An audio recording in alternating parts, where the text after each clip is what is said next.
Ce qu'il te dit le médecin, c'est que c'est dans ta tête. Mais ça veut pas dire que la douleur, elle est dans ta tête. La douleur, elle est là, physiquement.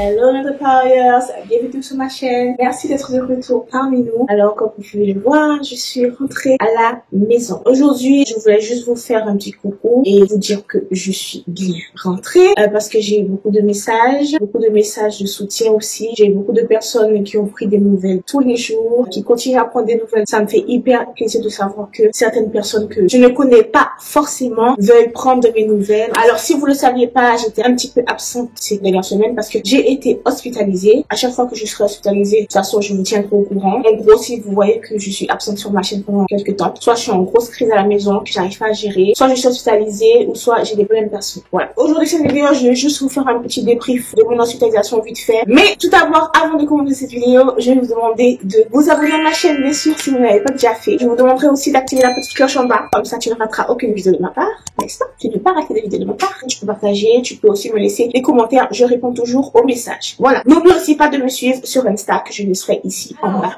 Pour commencer, j'ai été hospitalisée dernièrement. J'ai fait une crise de drépano. Bon, après maintenant, je pense que vous savez un petit peu comment ça fonctionne. Avant d'aller à l'hôpital, bien sûr, j'étais en PLS chez moi pendant quelques jours. Parce que bien sûr, l'hôpital, comme je vous l'ai déjà dit, c'est un dernier recours. Je me suis rendue à l'hôpital ce jour-là en mode PLS. J'étais au bout de ma vie. Vraiment, j'étais vraiment au bout du boulot. Ça faisait quelques jours, quelques semaines. À la maison, ça se passait pas trop bien. J'étais en crise. Ça passait pas avec les médicaments, tout ça. Bon, vous savez comment c'est maintenant, vous avez l'habitude. Donc, du coup, le jour où j'avais mon rendez-vous pour me faire transfuser, je me suis dit, est-ce que je leur dis ou pas? Est-ce que je leur dis que je suis pas bien ou pas? De toute façon, que je leur disais que j'étais pas bien ou non, ils m'ont fait une prise de sang et ils ont bien vu que j'étais en train de criser, quoi. Donc, vous allez savoir que je vais leur dire ou pas. Suite à ça, ben, j'ai été transfusée de mes poches et puis les douleurs ne partaient pas. Mais qu'est-ce qu'ils décident? Bien sûr, de me garder. Ça, c'était pas prévu du tout, hein, qu'ils me gardent. Bon, je m'en doutais un petit peu, mais c'était pas prévu. Je suis pas restée longtemps quand même. Je suis restée combien de jours? 10 à 12 jours, je pense. Donc, comme quoi le crizanlizumab sur moi, il fonctionne parce que mes hospitalisations sont de plus en plus courtes. Il y a genre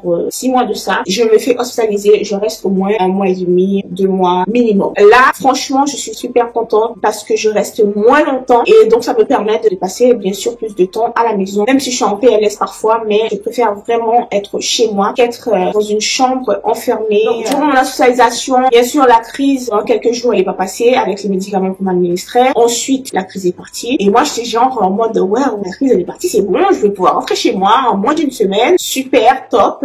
Eh ben non. Parce qu'il faut savoir que chez moi, la crise, en fait, elle part pendant quelques jours et puis après, ben, elle décide de revenir. Au moment où la crise, elle partait, ils voyaient bien que dans la prise de sang, je crisais beaucoup moins. Et quand ils faisaient la prise de sang le lendemain, ben, ils voyaient que ça a recommencé à monter, ben, je crisais encore. Donc, la crise, elle ne part pas, elle est revenue de plus belle et de plus forte, pour vous dire. Elles partent, elles reviennent, elles partent après quelques jours, elles reviennent. Je sais pas si vous le saviez, mais normalement, vous devez savoir que je suis drépano, mais je souffre aussi de fibromyalgie, c'est-à-dire de la douleur chronique. Donc, ce qui veut dire que quand je suis en crise, il est déjà difficile de faire partir la crise de drépano, d'accord? De gérer la crise, c'est une chose, mais de gérer la douleur chronique, c'est tout autre chose. On est d'accord qu'avec la drépanocytose, la crise drépanocytaire, on peut la traiter avec les antidouleurs et tout ce qui est morphine, acupuncture, tout ça. Mais concernant la douleur chronique, en m'administrant ces médicaments-là, au lieu d'améliorer ce côté de douleur chronique, ben ça va les empirer. Du coup, c'est pour ça que c'est compliqué parce qu'on sait pas quand arrêter les médicaments, que même les médecins, des fois, ils sont un peu en mode, on a plus d'issue. On ne sait plus quoi faire. On vous a donné tous les médicaments qu'il faut. Vous avez encore mal.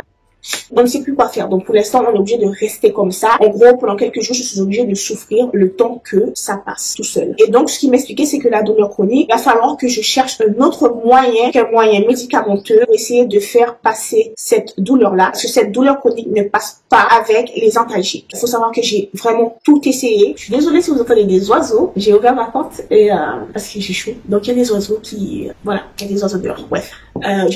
J'en étais où?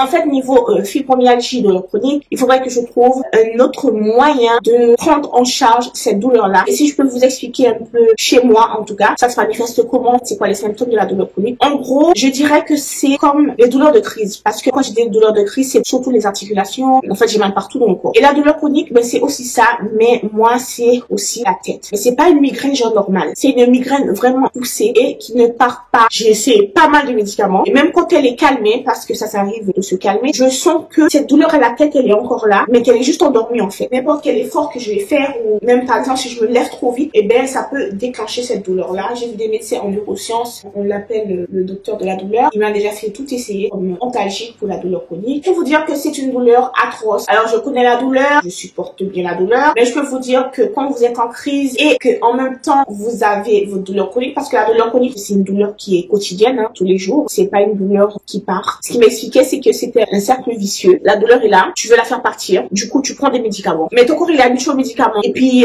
ça marche pas sur cette douleur là, et du coup tu continues à être dans ce cercle vicieux là, à t'empiffrer de médicaments. Le fait de t'empiffrer de médicaments, ben la douleur, au lieu d'améliorer cette douleur là, ça empire. Et vous savez bien que quand je suis en crise de drépano, je n'ai pas le choix que de prendre mes médicaments parce que j'ai envie de me sentir bien, j'ai envie que cette douleur de crise elle parte. Donc je suis dans un cercle vicieux, c'est sûr. J'aimerais bien savoir comment m'en sortir parce que là franchement je vous avoue que 29 ans à vivre comme ça commence à peser très lourd sur mes épaules. Il faudrait que je trouve un moyen de traiter les deux choses à la fois. D'un côté, je dois traiter ma drépano quand je suis en crise et tout. Et d'un autre côté, je dois essayer de traiter ma douleur chronique, ce qui est très très difficile à traiter. Je peux vous dire que ça gâche une vie, une douleur chronique. Une personne normale qui a des douleurs chroniques, ça gâche une vie. Alors imaginez une personne qui est en plus drépano par-dessus le marché. Eh bien, je peux vous dire que c'est quelque chose. Ce qu'il faudrait faire, c'est qu'au lieu de m'empiffrer de médicaments à longueur de journée, ce que je ne veux pas faire, mais que je n'ai pas le choix parfois parce que la douleur dans la drépano, c'est insupportable et franchement, des fois, j'ai juste envie que ça parte en fait. Et c'est pas tout le temps que ça marche non plus. Je peux avoir une douleur drépanocytaire et ce n'est pas obligatoire qu'en prenant mes antalgiques, ça parte. Je souffre beaucoup. Des fois, je suis obligée de souffrir et d'attendre que la douleur, elle décide de partir d'elle-même avec du repos, en buvant beaucoup d'eau, en réduisant la fatigue. C'est tout. Il n'y a pas de miracle et il n'y a pas de médicament plus fort qui ferait que ça partirait. Non. Tu es en constante souffrance quand tu es drépano. Donc, bon, ça, j'ai l'habitude, mais bon, ce serait bien d'avoir un répit de temps en temps quand même parce que là, c'est chaud. Alors j'ai essayé l'hypnose, pas l'hypnose que vous voyez à la télé hein les gars, parce que c'est ça qui me faisait peur. Quand j'entends parler d'hypnose, je me dis ah quelqu'un il rentre dans ta tête machin. C'était l'hypnose médicale, c'est un peu différent. Hypnose médicale que je ne voulais pas du tout essayer, mais que ben il n'y avait pas d'issue, à l'hôpital ils savaient plus quoi faire, donc je me suis dit bon ok d'accord. En gros ils m'ont forcé, mais bon je me suis dit allez tant qu'à essayer, écoute on va essayer, si ça peut faire partir la douleur pourquoi pas. Donc j'ai essayé l'hypnose, je sais pas si c'est parce que je suis braquée ou quoi, mais pour moi ça n'a pas marché. J'ai essayé aussi la sophrologie, pour moi non plus ça n'a pas marché. Du coup là comme autre issue il y a peut-être de l'acupuncture et autre chose à essayer c'est de voir un psy tout simplement. Vous allez vous dire un psy, mais pourquoi un psy? Parce que la douleur chronique en fait, comment vous expliquer avec mes mots parce que les mots des médecins c'est ok. En gros, oui, parce que tu dois avoir une vie le plus zen possible, le moins stressé possible, parce que n'importe quel petit stress, ça va empirer ta douleur, ça va agir sur ta douleur. Vous vous doutez bien que déjà, d'une, je suis une stressée de la vie, de base en général, mais vous imaginez bien que vivre avec une maladie, comment tu peux avoir une vie tranquille et zen posée en fait? En fait, qui a ça? Si quelqu'un a une vie tranquille, zen, posée, sain d'esprit, ta technique, parce que franchement, j'aimerais ta technique pour pouvoir avoir une vie comme ça. Quelqu'un qui est malade, qui porte une maladie aussi lourde que la mienne, bien sûr que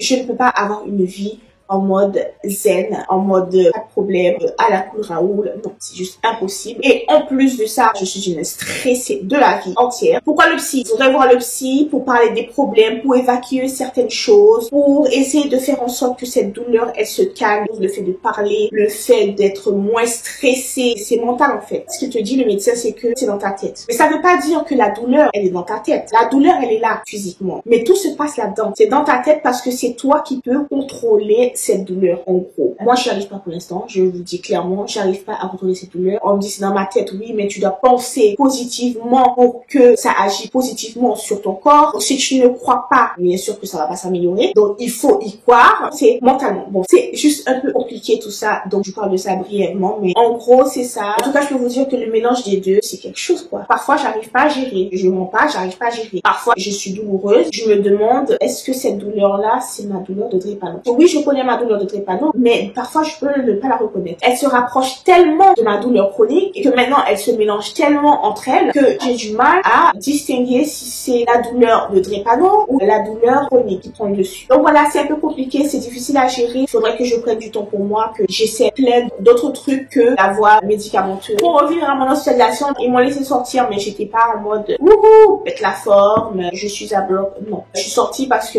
la crise était un peu atténuée. Comme la crise est c'était atténué, je me suis dit, la douleur chronique, de toute façon, ils peuvent rien faire de plus pour moi. Il faudra que je gère moi-même. Donc, je préfère aller gérer ma douleur chronique à la maison. Et tant que la crise, elle s'est atténuée, elle n'est pas partie complètement, mais comme elle est atténuée, je pourrais avoir une vie posée, tranquille à la maison. Donc, j'ai préféré rentrer et ils m'ont laissé rentrer. On a tendance à penser que bon, tu rentres à la maison, tu rentres chez toi, wouhou, c'est la fiesta, t'es en pleine forme. Non, ok? Tu rentres chez toi, tu es toujours en PLS, d'accord? Il faut du repos. J'en ai eu un petit peu, mais bon, après, ma vie reprend le dessus, une vie de maman, une vie de famille, je sais pas.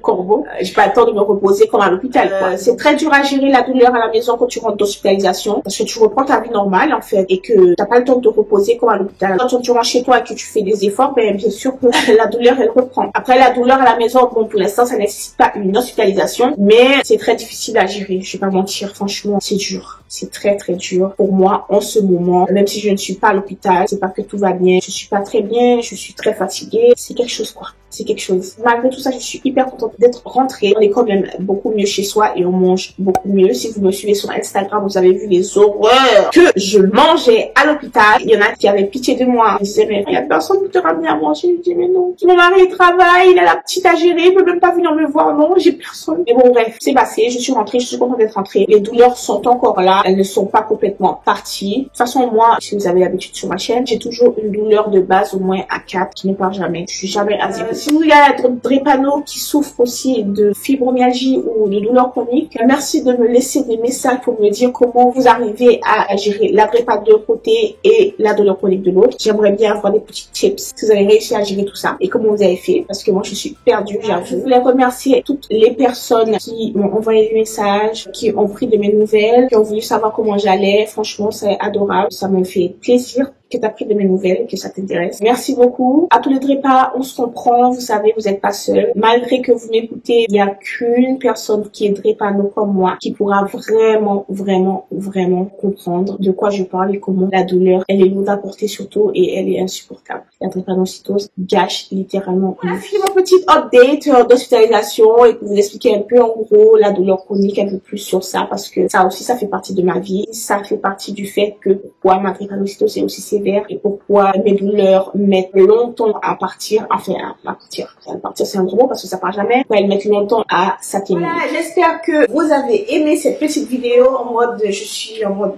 clochard là, je suis assise par terre. Je vous ai même pas fait un accueil digne. Si vous avez aimé, n'hésitez pas à me mettre des petits likes parce que ça fait toujours plaisir. Si vous n'êtes pas abonné à ma chaîne, je vous inviterai à vous abonner à ma chaîne. N'oubliez pas d'activer la petite cloche comme ça tu ne rateras aucune vidéo de ma part. N'oubliez surtout pas que vous êtes tous des Drépa Warriors. Et moi, bien sûr, je reviendrai vers vous très prochainement avec une nouvelle vidéo. À bientôt!